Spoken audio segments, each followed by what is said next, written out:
A text that made no sense. A call that ended mid-sentence. A photo that surfaced too late. A voicemail no one can explain. And a goodbye that was never meant to be the last. Each clue uncovered only deepened the mystery. What really happened to them? This is 5 people who vanished after sending chilling final messages.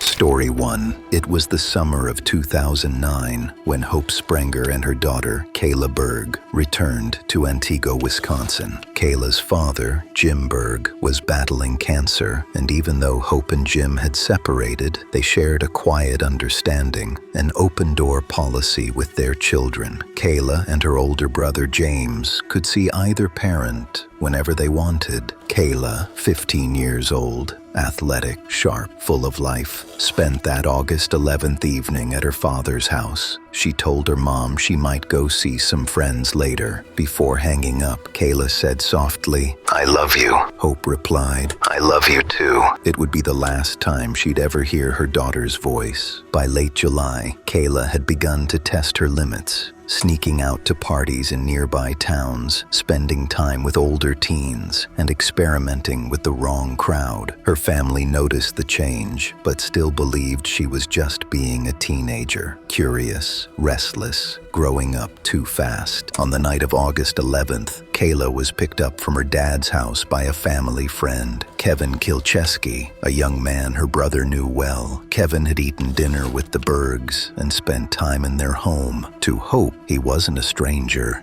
He told her they were going on a short joyride at around 9:30 p.m. Witnesses saw Kayla at a McDonald's in Antigua. She smiled, chatted with a friend about catching up later that night. It was a normal conversation, warm, casual, but it would be the last confirmed sighting of her. When Kayla didn't come home the next morning, her father called Hope. Worried, she began phoning every friend Kayla had, including Kevin. He didn't answer for hours. When he finally replied, it was a long, scattered text. Kevin claimed he dropped Kayla off in Wausau at her on-and-off boyfriend Miguel's house, but he couldn't remember the exact street. Detective Sergeant Dooley immediately found holes in that story. Miguel no longer lived there. The house Kevin mentioned was condemned. Kayla knew that. She had visited Miguel's new place just weeks before. Kevin's claim didn't make sense. There was no evidence that Kayla ever made it to Wausau, only Kevin's word. By October 2009, he was charged with second-degree reckless endangerment. Police searched his Deerbrook home, seized his car, and collected evidence, but none of it led to Kayla. A judge later dropped the charges for lack of proof. The decision devastated her family. In the years that followed, searches intensified. Fields, rivers, abandoned houses, all combed through. Still, no sign of Kayla. Then, in 2016, the internet uncovered something chilling.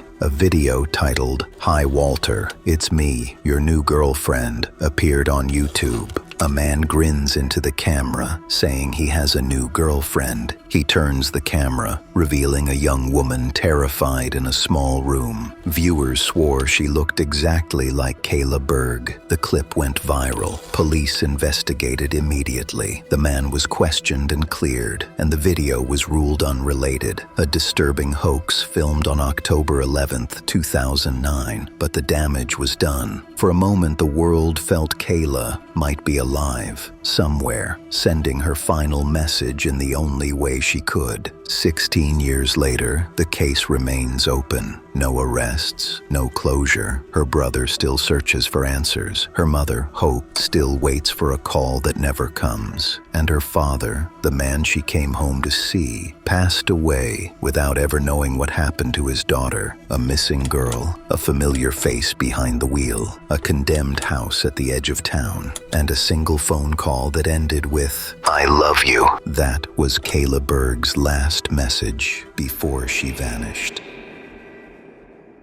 Story 2. It was the morning of September 20th, 1988, in the quiet town of Belen, New Mexico. 19-year-old Tara Lee Calico laced up her sneakers, grabbed her Walkman, and borrowed her mother's bright pink Huffy bike. Her own bicycle had a flat tire, and this was her daily ritual, a 36-mile ride along New Mexico State Road 47. Before leaving, Tara turned to her mom, Patty Dole, and said with a grin, "If I'm not back by noon, come looking for me." It was the kind of playful joke that would haunt her mother forever. Patty often rode with her daughter, but stopped after a frightening experience. They had once felt followed by a strange driver along that same route. Patty urged Tara to carry mace that morning. Tara just smiled and said no. She left home around 9:30 a.m. By 11:45 a.m., witnesses spotted her biking along the highway, pink Huffy, headphones on, listening to Boston. Behind her, a white or light-colored pickup truck with a camper shell followed closely. Witnesses even claimed they saw two young men in the truck calling out to her, one reaching toward her, another steering too close. Moments later, someone heard a crash. That was the last time anyone saw Tara Calico alive. Later that afternoon, when noon passed and Tara hadn't returned, Patty drove the route herself. There was no sign of her daughter. By 3 p.m., she called the police. Search teams combed the highway and soon made a chilling discovery. On the shoulder of the road lay Tara's broken cassette tape and pieces of her Walkman. No bicycle, no trace of where she'd gone. For the next 10 months, Patty and her husband, John Dowell, lived in torment. No ransom, no witnesses, no answers. Then, in June 1989, a single photograph changed everything. A woman leaving a convenience store in Port St. Joe, Florida, nearly 1,500 miles away, found a Polaroid photo lying face up in the parking lot. It showed a teen girl and a young boy, both bound, sitting on a bed inside the back of a van. A paperback novel, My Sweet Adrena by V.C. Andrews, lay beside them. That book was Tara's favorite. When the photo aired on television, family friends immediately saw the resemblance and called Patty. She met with investigators, trembling as she studied the image. The girl's scar, same leg, same location, the shape of her jaw, the expression in her eyes. Patty whispered, "That's my daughter." The photo was sent to experts for analysis. Scotland Yard concluded that the woman was Tara Calico, but a second study by the Los Alamos National Laboratory disagreed, and the FBI's own analysis came back inconclusive. Adding to the mystery, the boy in the photo was believed to resemble Michael Henley, a 9-year-old who had vanished the same year while hunting with his father, about 75 miles from where Tara disappeared. His parents were convinced it was their son, but in 1990, Michael's remains were found 7 miles from where he vanished. He had likely succumbed to the elements. It was not Michael in the photo. So, who was that boy sitting next to the girl who looked like Tara? To this day, no one knows. As the years passed, more chilling Polaroids surfaced. Different settings, different angles, but always the same eerie details. Bound figures, frightened eyes, the same kind of van interior. Each photo reignited public panic and Tara's mother's hope. In 2008, Valencia County Sheriff Rene Rivera claimed witnesses had seen 2 men in a pickup truck harassing Tara before hitting her bike. From there, the individuals took her, Rivera said. He believed the suspects, local young men, panicked, hid her body, and swore each other to silence. But without evidence, no arrests were ever made. Tara's pink bike was never recovered. Her Walkman, broken on the roadside, remains one of the few clues of what happened that morning, and that photograph continues to haunt investigators decades later. Who was that boy in the photo? And did the camera capture Tara Calico's final message to the world? A silent cry for help, frozen forever in a Polaroid frame.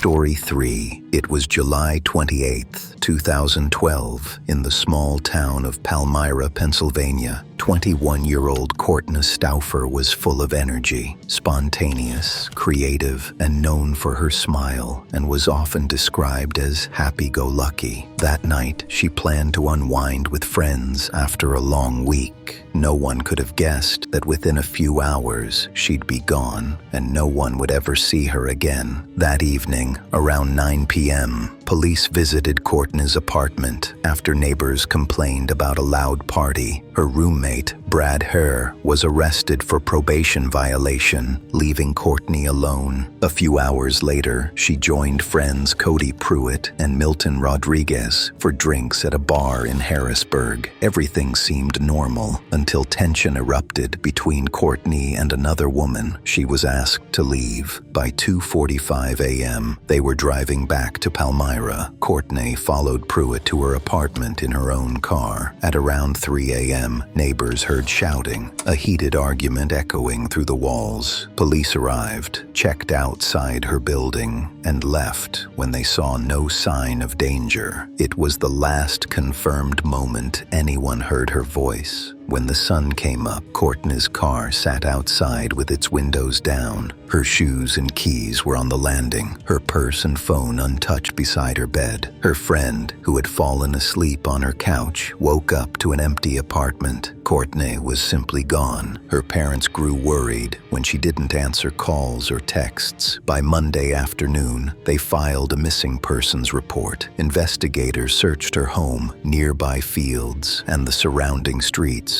No evidence of foul play, no trace of where she went. Police later confirmed that between 3:30 and 4:30 a.m., multiple officers had been near Kortne's apartment responding to calls, but none entered. In those dark, silent minutes, Kortne Stouffer just vanished. In the years that followed, her family never stopped searching. Each summer, the community gathers in Palmyra to commemorate Kortne's Day, a parade and float carrying her name through town, a living reminder that she is still missing, still loved, still part of their lives. Her father once said, "Someone knows what happened that night, and someday they'll have to live with it." Was Kortne taken by someone she knew? Did a late-night argument turn deadly, or did she step outside for air and cross paths with the wrong person at the wrong time? No one knows. All that remains are unanswered texts, a quiet apartment, and a town that still whispers her name every July. One moment, laughter and noise. The next, complete silence. That's how Kortne Stouffer's story ends. Not with a goodbye, but with a door left open and the night swallowing the rest. Story 4. Brandon Victor Swanson was a 19-year-old college student from Marshall, Minnesota. Born on January 30th, 1989, he was known as smart, polite, and independent. A young man with quiet confidence and big dreams for the future. He was studying wind energy technology at Minnesota West Community and Technical College, commuting daily from his parents' home in Marshall. Friends described him as easygoing, the kind of person who always kept his cool, even in stressful situations. But on one night in May 2008, that calm voice would be heard for the very last time over a 47-minute phone call that still chills everyone who hears it. It was May 14th. 2008. Classes had just ended for the semester. Brandon decided to celebrate with friends in Canby, a small town about 30 miles northwest of Marshall. He left home that evening around 8 p.m., saying he'd be back later that night. Witnesses confirmed he'd had a few drinks, but nothing that suggested he was out of control. Shortly after midnight, Brandon began driving home, but instead of heading south toward Marshall, he somehow took a wrong turn down a rural gravel road. His car, a green Chevy Lumina, became stuck in a ditch. At 1:54 a.m., he called his parents, Brian and Annette Swanson, asking for help. He wasn't panicked, just frustrated. He told them he thought he was near the town of Lind, about 10 minutes away. They got in their truck and began driving toward him, flashing their headlights to help him spot them. That's when things took a chilling turn. Brandon said he could see their lights in the distance, but they couldn't see his. Both sides kept flashing, trying to signal each other, but something was wrong. They weren't in the same place. Eventually, Brandon told his father he'd start walking toward town to meet them. He stayed on the phone the entire time. For nearly 47 minutes, the call stayed connected. His father described hearing Brandon's steady voice, the sound of gravel crunching under his feet, and then suddenly a startled shout. "Oh, shh!" Then silence.